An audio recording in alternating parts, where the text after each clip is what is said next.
কিশোরগঞ্জ জেলার ইটনা উপজেলার রায়টটি ইউনিয়নের পাথারকান্দি মধ্যপাড়া গ্রামে ঘটেছে একটি বর্বর হামলা এবং নারীদের উপর শ্লীলতাহানির অভিযোগ পাওয়া গেছে। কেয়াঘাটের আধিপত্যকে কেন্দ্র করে মসজিদের ভাগবাটোয়ারা নিয়ে উজ্জ্বল এবং ওই গ্রামের রফিকের মধ্যে আধিপত্য বিস্তার লাভ করে এবং একসময় ওই খেয়াঘাটকে কেন্দ্র করে বিচার সালিশও হয়। এর মধ্যে উজ্জ্বল মিয়া হার্ট অ্যাটাকে ইন্তেকাল করে। ইন্তেকালের কারণে ওইসব বাড়িতে হামলা করে উজ্জ্বলের পক্ষের লোকজন। এ ব্যাপারে একটি মামলাও হয়েছে।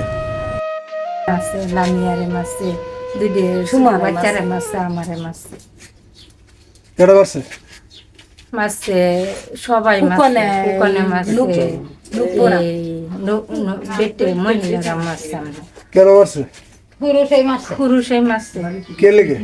কি নিয়ে হেরা কইতেছে যে আমরা বিলি মার্ডার করেছে বিলি।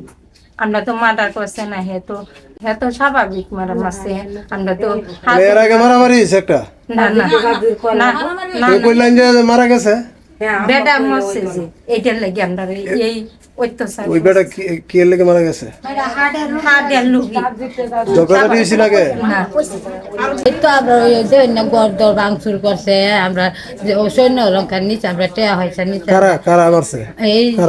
এই সোয়াবালি মশরু লুবি কুকন এই কিতা এই আপনারা কি আত্মীয় লাগে? না না কিছু লাগে না। না না কি লেগে মানে এই ঘটনাটা ঘটাইলো কি লেগে? ঘটনা তো আনে স্বাভাবিক মারা মারছে। এই কারণে মারা গেছে কেটা বুঝছে। এই কারণে আমরা সন্দেহজনক এই আমরা কোয়ালে মামলা করছেন? আমরা করছি। হেরাও করছে? হ্যাঁ আগেই করেছে। হেরা কি মামলা করছে? মিথ্যা দুইটা, একটা করছে সাব্বি আর একটা করছে মার্ডার। রাত্রে এবার 10টার থেকে হামলা করছে আর সারা রাত বড়াই হেরা আপনারা কই আছিলেন? ঘরের ভিতরে ঘরের ভিতরে আসলাম, পরে জানালা দে বাইরে হইছি। আমরা কুড়া মরিচ ডাইলে দিছে 2 কেজি মরিচ, তার একটা বাইসের কুড়া মরিচ আমরা গত লই আমরা শৈল দিছে দিয়ে আমরা কাজ ছিঁড়ে মান মাইরে আমরা এবার লুটতে হচ্ছে নিচে আলিমে নিছে। এই গ্রামটার নাম কি? পাথারকান্দি। উজ্জ্বল মিয়ার হার্ট অ্যাটাক মারা গেলেও তাকে খুন করা হয়েছে এই মর্মে একটি মার্ডার মামলা করেছে রফিক এবং তাদের আত্মীয় স্বজনের নামে। তো এই মামলার যে ঘটনা হলো, এই মামলার মানে ওই ঘটনার পরেই উজ্জ্বলের লোকজন রফিক এবং তার গংদের মেনু মিয়ার বাড়িতে এইভাবে হামলা চালায় এবং নারীদের শ্লীলতাহানিটুকু ঘটায়। বাড়িঘর লুটপাট ভাঙচুর মানে বর্বরোচিত হামলা বলা হয়, যেটাকে মধ্যযুগীয় কায়দায় এই ধরনের হামলা করায় ওই এলাকায় চাঞ্চল্যের সৃষ্টি হয়েছে এবং 14টি পরিবারের মধ্যে আতঙ্ক বিরাজ করছে। আবার যে কোনো সময় হামলা হতে পারে।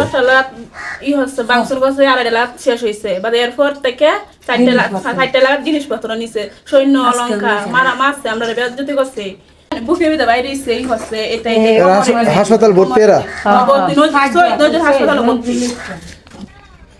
প্রিয় দর্শক, উজ্জ্বল এবং রফিকের দুই গ্রুপের ফেরিঘাটকে কেন্দ্র করে রায়টটি ইউনিয়নের পাথারিয়াকান্দির এই যে দেখেন হামলা করে বাড়ি ভাঙচুর এবং নারী নির্যাতনের মতো ঘটনা ঘটেছে। এই বিষয়টি দেখার জন্য আমরা তারাইল থেকে একটি সাংবাদিক টিম এসে আমরা মূলত বিষয়টা কী নিয়ে এবং কেন এরকম হইল এটা দেখতে আসছিলাম। দেখতে এসে যা দেখলাম যে মধ্যযুগীয় কায়দায় এই ধরনের বর্বর হামলা আমার চোখে আমি এই 20-50 বছরের ভিতরে এরকম হামলা আমি দেখি নাই। যে একটা ফেরিঘাটকে কেন্দ্র করে এই ধরনের হামলা, এই হামলার বিবরণ দেওয়ার মতো ভাষা নাই। কিন্তু এই ধরনের একটি ঘটনা এই প্রত্যন্ত অঞ্চল যেটা তারাইল ইটনা শেষ বর্ডার রায়টটি ইউনিয়নের, আর এই অন্যদিকে হলো আপনার নেত্রকোনা। তো দুর্গম এই এলাকাটিতে এরকম ধরনের হামলা হওয়াতে গ্রামের মানুষও আতঙ্কগ্রস্ত হয়ে পড়েছে এবং এখানকার যে পরিবেশটা আমরা দেখতে পাচ্ছি এটা অস্বাভাবিক একটি পরিবেশ এবং এখানে আশা করি আইনশৃঙ্খলা বাহিনী এসে এটা দেখবে এবং এটা সুষ্ঠু তদন্তের মাধ্যমে একটা বিচার ব্যবস্থার এবং আইনের আওতায় আনবে অপরাধীদের। ফেরিঘাটটা ডাকছে পাইছে কেটা? খাইছে তো সাজুলে বা টেয়া খাইছে উজ্জ্বলে। আচ্ছা আচ্ছা, এটা আমি তো বেকর মানুষ কিছু করবো এলাকার চেয়ারম্যান মেম্বার বিষয়টা জানে না? জানে হ্যাঁ, কি কয়? হ্যাঁ তো হারে না। উজ্জ্বলের সাথে পারে না নাকি সাজুলের লগে পারে না? কার লগে পারে না? আমরা তো হলাইন আপনারা কার পক্ষের? আমরা সাজুলে হকি। উজ্জ্বল আরেকজন একজন হলো এই রফিক, কাইরুল, আবু কালাম। মূলত রফিক আর উজ্জ্বল এই ঘটনা নাকি? হ্যাঁ, আচ্ছা, পরে কইন এই ঘটনাটা, এই যে গাড়টা লইয়া যে কি হয়েছে? এই গাড়টা লয়ে মনে করেন এই দুই মসজিদের গাড় দুজনে কত নষ্ট আচ্ছা, মাঝে একলা করে আছে উজ্জ্বল। উজ্জ্বল একলা করেছে? হ্যাঁ। একলা করে কেমনেতে? এইটা তো কেরকম একলা তো নিতে পারতো না, কারণ 10 জন নিত। এই তো বাজে একলা করে আছে একান্ন। মসজিদ কটা এই গ্রামে? দুইটা ওই 2 মসজিদের আন্ডারেই? দুই মসজিদ দান্ডার 2 মসজিদে 2টা কমিটি? দুই মসজিদে বন্ধ করে নেয়। আচ্ছা, কমিটি একটাই? কমিটি তো গাওয়ালাই, গাওয়ালা পুরা গাওয়ালাই তো। ঘুরে ফিরে এবং বিষয়টা পুরাটা দেখে শুনে যা বুঝলাম, একটি ফেরিঘাট নিয়ে এই পাতারিয়াকান্দির 2টি মসজিদের একটা কমিটি আছে। মানে ফেরিঘাটের যে অর্থটা, এটা 2টা মসজিদে ভাগ করে নেওয়া হয় মসজিদ উন্নয়নের জন্য। তো এই ঘটনাকে কেন্দ্র করে 2টা গোষ্ঠী বলা যায়, রফিক এবং উজ্জ্বল, তারা দুইজন প্রতিদ্বন্দ্বী। এই ফেরিঘাটের আধিপত্যকে কেন্দ্র করে এখানে হামলা হয়েছে এবং এই ঘটনার সূত্র ধরে আমরা জানতে পেরেছি একজন ইতিপূর্বে হার্ট অ্যাটাক করে ইন্তেকাল করেছেন।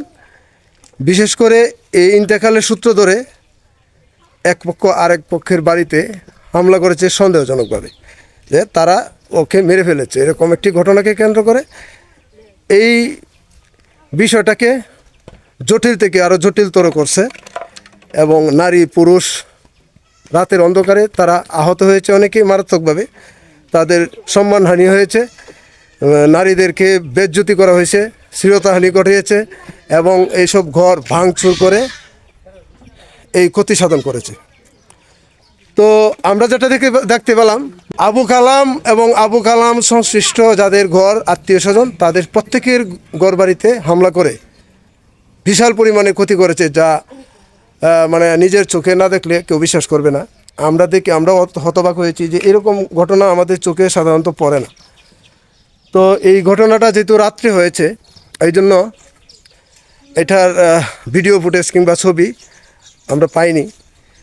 আমরা আরও 2 জনের সাথে কথা বলতে চাই এই বিষয়ে। চলুন আমরা জেনে আসি আরও কি এর ভিতরে কি ঘটনা ঘটেছে। নাম তৈডা ভাতারান্দি ফেরিঘাট। আচ্ছা, তা এই ফেরিঘাটের আধিপত্য, উজ্জ্বলের মৃত্যুর রিপোর্ট এসেছে হার্ট অ্যাটাক।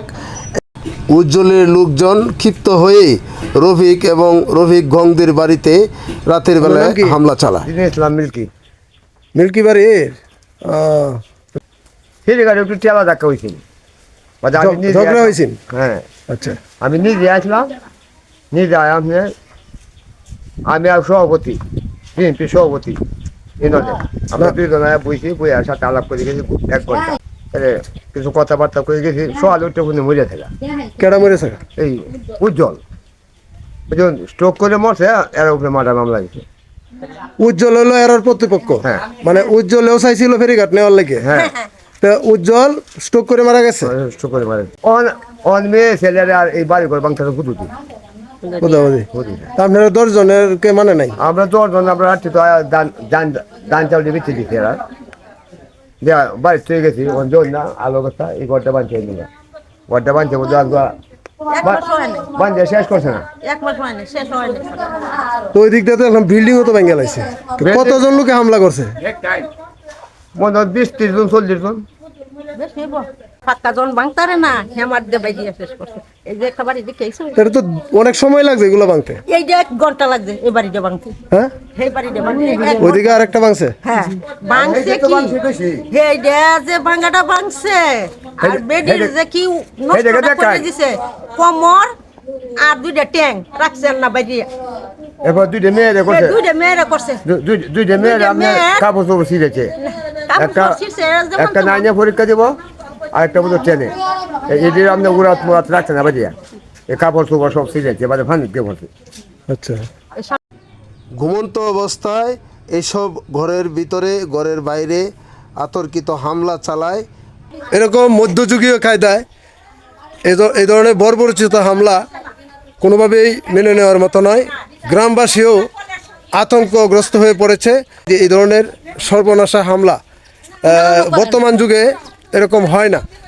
আরও বড় ধরনের দুর্ঘটনার আশঙ্কা করছে এই বাড়িঘরের নারী এবং পুরুষরা। এখানে সবচেয়ে একটা বিষয় হয়েছে যে ঘর বাড়ি ভাঙছে, তারপরে যুবতী মেয়েদের উপরেও যে ধরনের বর্বরচিত যে অপকর্ম তারা করেছে, শারীরিকভাবে লাঞ্ছিত করেছে এবং ইজ্জতহানি করেছে, এটা অবশ্যই আইনের পরিপন্থী। প্রশাসন এখান থেকে তদন্তপূর্বক সঠিক অপরাধ এবং অপরাধীদের শনাক্ত করে আইনগত ব্যবস্থা নেবে, এটাই প্রত্যাশা করছে এই পাথারিয়াকান্দির গ্রামের সাধারণ মানুষ। এটা হলো মেনু মিয়ার বাড়ি। মেনু মিয়ার বাড়িতে রাতের অন্ধকারে ঘুমন্ত অবস্থায় আক্রমণ চালায় উজ্জ্বলের লোকজন। উজ্জ্বলের লোকজন এখানে হাম্বল দিয়ে এই গেট ভেঙে ওয়াল ভেঙে প্রবেশ করে এবং একজন যুবতী নারীকে তারা লাঞ্ছিত করে। ক্লাস 9-এ পড়া একজন স্কুল শিক্ষার্থীকে তারা কাপড় চোপড় টেনে তাকে বেজ্জতি করে এমন অবস্থা সৃষ্টি করে মেয়েটি অবশেষে পানিতে ঝাঁপ দিয়ে আত্মরক্ষা করে। এমন অবস্থায় এই বাড়ির লোকজন এখনও আতঙ্ক অবস্থায় আছে এবং নিরাপত্তাহীনতায় ভুগছে। এরা যে হামলা করছে রাত্রে কটার সময়? 10টা বাজে। রাত্রে 10টা? জি। বাড়িতে কে কে ছিল? আমার আম্মু ছিল, আমার 2 বোন ছিল আর 2টা বাচ্চা ছিল। এরা কি করছে? এই ভাঙচুর করছে আর কি করছে? এরা বাংসুর করছে ভাই পরে গেছে 3 মহিলার আর 2 বাচ্চারে ধরে কুড়ামুড়ি দিছে আর লদ্দে বাইরেছে। আর আমার 1 বোনের 2 বোনের নানি যেতে গেছে ফির আনছি সিরে ওদের পানি বেঁধে নিয়ে শেষে ফেলাইছে। আমার মারে জেরাই মারছে এরা সত্যি।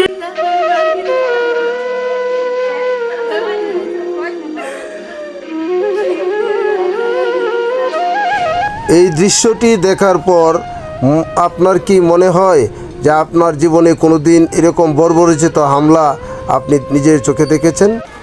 আমি মিটন দা হইসন দা এরা 3 জন আসলাম। পরে আমরা রাইতে 10টার সময় ফোনতে বলতেছে যে এনে গন্ডগোল হইতে পারে, তোমরা একটু যাও। সেই মাসে সভাপতি হিসাবে পরে আমরা গেলাম, যে বসে রয়েছি, কোনো কিছু নেই। পরে আমরা এই মতো হেমতো ঘোরাফেরা করি, কোনো কিছু নেই। হঠাৎ করে আপনার রাইতের 12:30 সময় মনে আপনার 3 থেকে 400 মানুষ এই মাথা থেকে হেমাতা শুরু করলো আর কি, এদিক সেদিক কোয়ার্টারে 3 মান করে দেখবেন। এতটুকু আমার বক্তব্য। তারা হয়েছে যে উজ্জ্বলদার পার্টির লোক। উজ্জ্বলরা আর যাদের বাড়িঘর লুটপাট হয়েছে এটা কারা? এরা হয়েছে আপনার এই মেনুরার বাড়িতে লুটপাট। মেনু তো একজনের বাড়ি, অনেক আছে আত্মীয় স্বজনের বাড়িতে। 9টা বাড়িঘর আমরা বাংসুর করতে। মসজিদের পক্ষে সারা গ্রাম ফেরিঘাট। হ্যাঁ, ফেরিঘাট। আর এই উজ্জ্বল হলো 1 লাখ। এখন তো আর আত্মীয় স্বজনের অভাব নেই। তখন উজ্জ্বল একাই কিন্তু গ্রামের বিপক্ষে, পুরো গ্রামের বিপক্ষে উজ্জ্বল। হ্যাঁ, আর এখানে এই উজ্জ্বলে কি করছে আপনার একজনের ট্রেন এদের এই পটল দিছে, মানে গ্রামকে বাইলট করে আর গ্রাম দিছে আরেকজনের কাছে। উজ্জ্বল যে লোকটা দিছে এটা হলো দলিল 50,000 টাকার মধ্যে। আর গ্রামবাসী যারা দিছে এটার নাম হলো সাইরুল নাকি, এর কাছে 60,000 টাকা। এটারে কেন্দ্র করে উজ্জ্বলকে একটা মামলা করছে। আপনার এই হাসপাতালে একটা দেখাইছে সার্টিফিকেট, একটা সার্টিফিকেট। এখানে কোনো জগদাজাতেও নাই, এরকম কোনো আলামতও নাই। হ্যাঁ, একটা 26 মামলা করছে। মামলার কোনো ইনকোয়ারিও নাই, কিছু নাই, ডাইরেক্ট রেকর্ড করাইছে। রুগী দেখাইছে সৈয়দ নজরুলে এবং তারাইলে। তা আমি দারোগা সাহেবরে এরা মামলা রেকর্ড করে এনে 2 জনরে অ্যারেস্ট করছে, আবু কালাম এবং জিয়াউ। তখন এরা আমার অবগত করলো যে ভাই এই ঘটনা গাড়টারে কেন্দ্র করে তো এখানে এই আমরা গ্রামের বিরুদ্ধে মামলা করি। তখন আমি উজ্জ্বলের কাছে গেলাম, রাতের বোধ 11টা 11:30 বাজে, যে জিগাইলাম যে কিরে উজ্জ্বল কি ঘটনা, যে এটাই হয়েছে না হয়েছে তুই না আমারে মান, একটা বিষয়টা আমি বুঝি। তখন হ্যাঁ কইল যে না তুমি 3 দিন পরে তোমার মান আমি আর মানতাম না, কিন্তু 3 দিনের ভিতরে দেখো আমি সালারে ব্যাস ছাড়া করি। আমি যাই হোক মামলা মোকদ্দমা তো আর কিছু হয় না। আপনি বিএনপি সভাপতি আপনি বলছেন, কিন্তু সে সাংগঠনিক আপনার কথাটা সে শুনে না। মানাম 3 দিন পরে বলে আমি সরাইলি, তখন আমি দারোগা শব্দে দিয়ে দিয়েছি, মানে আপনি যে ইনকোয়ারি সারা মামলাটা রেকর্ড করলে এটা করে তো আমরা দেশ নষ্ট হয়ে যেতে পারি, কলঙ্কটা তো দলের আর কি, এখানে তো কোনো মারামারি নাই, দরাদরি নাই। আপনি রুগীটি শনাক্ত করে সৈয়দ নজরুলের যে রুগী ছিল এই রুগীটি আমি দেখলাম, সেই রুগীটা খেলা, আর তার আইলে যে রুগীটা ভর্তি আছে এটা খেলা, আপনি আগে রুগী শনাক্ত করে। দারোগা বলতেছে ভাই আমি তো নতুন মানুষ আইছি জানি না বিষয়টা এভাবে, এটা তো আমি তো মামলা পাইছি বাদলা ভারী তারা নাকি ইট না তখন আইসা আসার পরে উজ্জ্বলে আমি বলবো রাইতে 10টা 11টা বাজে বলার পরে উজ্জ্বল আর মানছে না মরে, হ্যাঁ মারামারি করবো পাড়ার সাথে, হ্যাঁ পরে পরে তো আমরা এই করছি রাইতে 3টে 3:30 দিকে শুনলাম যে উজ্জ্বল নাকি স্ট্রোক করছে। পরে আবার উজ্জ্বলের এখানে গেলাম, এরা কইতেছে যে এরা নাকি দৌড়ান দিছে, দৌড়ান দিলে পরে উজ্জ্বল পড়ে গেছিল। আমি তো সেইটা তো ঘটনা ঘটছে রাইতে 9টা, আর আমি তো হ্যাঁ দাঁড়াইছি 11টা। সে হ্যাঁ তো আর আমার সাথে এরকম কিছু বলে নাই, আমার দৌড়াইছে এটা কইছে যে বলাই না আমার বাড়ি ঘোড়ায় একটা দৌড়ায়, আমি মানতাম না, হ্যাঁ এটা দেখার আছে বলি। এই উপলক্ষে এটারই কেন্দ্র করে উজ্জ্বল কিন্তু মারা গেছে।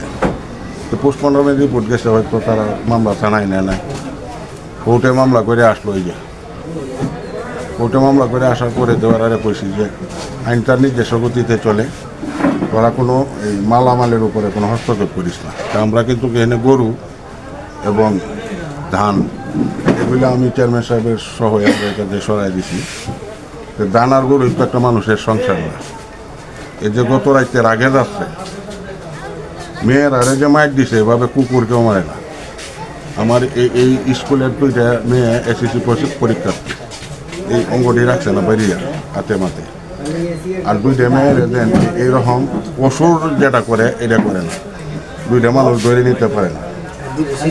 আমরা শুনছি যে দর্শন হয়েছে, ওইটা তো আর নারীরা বলে নাই, কিন্তু এদের যে আলামত দেখছি বা এইরকমভাবেই এরা এদেরকে নির্যাতনটা করছে। কত মহিলারা ফানি তোকে বলাইছি, এদের ফিট আর না। এরকম একটা শিশুরেও দেখছে যে একটা বাড়ি মাসে এতটুকু একটা শিশু, আর ওই যে বিল্ডিং সিল্ডিং আছে এটা রহমানে হাম বলতে পারি বেঙ্গল আছে। আমরা অনেকেই ইঙ্গিত আছে, দারোগা সব ড্রিঙ্ক দিছে। আমরা যে অবস্থা দেখছি তো অনেক লোকে মনে হয় হামলা করছে, অনেক মানে এখানে 50-60 জন লোক হইব। ওই বারদার যে আইসিও সব আছে উনি আমার ঋণ দিছে, ওসি সাহেবের সাথে আমি কথা বলছি। আমি আপনার আইন শৃঙ্খলা আসেন রাত্রের বেলা এনে যায়, আমরা এনে তো রায় চলতেছে, বাংচুর করতে আছে, এখানে তো আমাদের বাড়ি তো দূরা আছে পার্শ্ববর্তী এলাকা। এরপরও বলছে যে আপনি চেয়ারম্যান সাহেব এদের এই নিয়ন্ত্রণে রাখেন বা নিয়ন্ত্রণে আনেন। তারপরে চেয়ারম্যান সাহেবও কই গেছে, কার দেখা সাক্ষাৎ করেছে না, চৌকিদার এরা বোধ গেছিল, এরা 3 জন এখানে ছিল। এরাও আমার রিং দিছে যে ভাই আমরা দৌড়ায় না ফেলছে, আমরা মানে না, আমরা দৌড়ায় ফেলাইছি। মার্ডার হোক আর যেটাই হোক আইন তার নিজস্ব গতিতে চলবো, বা আইন হইল সকলে উঠবে।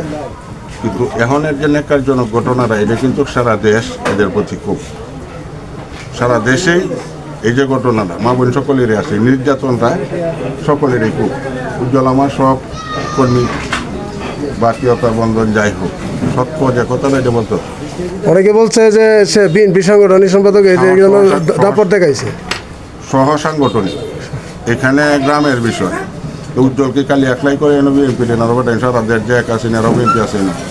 প্রতিহিংসার বশবর্তী হয়ে এই মেনু মেয়ের বাড়িতেও দর্শনের মতো ঘটনা ঘটার কথা বলছে এই ঘরের একজন গৃহবধূ। এই বর্বরচিত কর্মকাণ্ড এই অঞ্চলে আর কোনো দিন হয়েছে কিনা সেটা আমাদের জানা নাই। যদি দর্শনের মতো ঘটনা হয়ে থাকে তাহলে এটাকে কী ব্যাখ্যা দেওয়া যায় সেটাও চিন্তার বিষয়। যে এইভাবে সংঘবদ্ধ হয়ে তারা রাত্রে ঘুমন্ত অবস্থায় নিরাপদ মানুষের উপরে যে হামলা করেছে, যে আইন হাতে তুলে নিয়েছে, তার সুষ্ঠু বিচার হোক এবং তদন্ত হোক। সাদেকুর রহমান রতন, তারাল বিচিত্রা টিভি, তারাল কিশোরগঞ্জ।